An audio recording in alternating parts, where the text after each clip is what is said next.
hard drive C කියන එක යටතේ තමයි මේක පෙන්වන්නේ USB pen drive එක. එතකොට මම USB pen drive එක select කරලා enter කරනවා. එතකොට ඒකෙන් OS එක boot වෙනවා. දැන් අපි install කරන්න යන්නේ server 2022 අලුත්ම edition එක Microsoft ලගේ. එතකොට මෙතනින් එහා operating system installation එක සාමාන්‍ය තත්ත්වෙම තමයි යන්නේ. මම අර virtual disks ටික මෙයා පෙන්වන විදිය කොහොමද කියලා පෙන්වන්නම්. එතනින් එහා normal OS installation එක තමයි යන්නේ.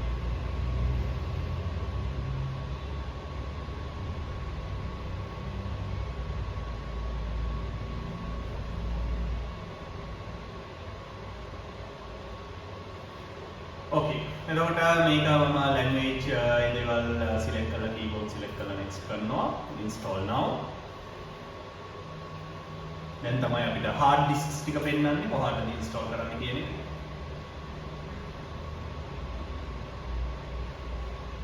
එතකොට මේකේ මම install කරනවා server 2022 standard edition එක. මේක Microsoft official site එකෙන් download කරපු elevation edition එක. with desktop මම install කරනවා.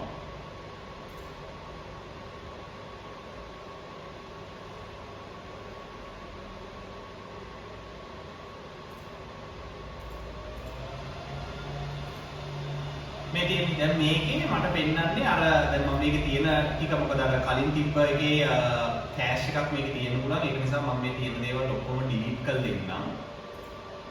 තියෙන partitions ටික මොකද කලින් වතාව තිබ්බ virtual disk වල cache එකක් තියෙන පුළුවන් නිසා ඒ අර පොඩි partition එකක් වෙන්නේ. ඉතින් දැන් ඔන්න මේකේ පෙන්නන virtual disk දෙක. මම මේ පළවෙනි virtual disk එක හදලා තියෙන්නේ disk දෙකක්, physical disk දෙකක් mirror කරලා. දෙවෙනි virtual disk එක හදලා තියෙන්නේ physical disk 7ක් RAID file කරලා. එතකොට මට මේ දෙකෙන් කැමති එක දාන්න පුළුවන්. මම OS එක දාන්න බලාපොරොත්තු වෙන්නේ මේකට. එතකොට මම මේක select කරලා next ගියාම එයා automatically අර additional partitions හදාගෙන OS එක දාගන්නවා. මෙතනින් එහාට normal OS installation process එකම තමයි යන්නේ.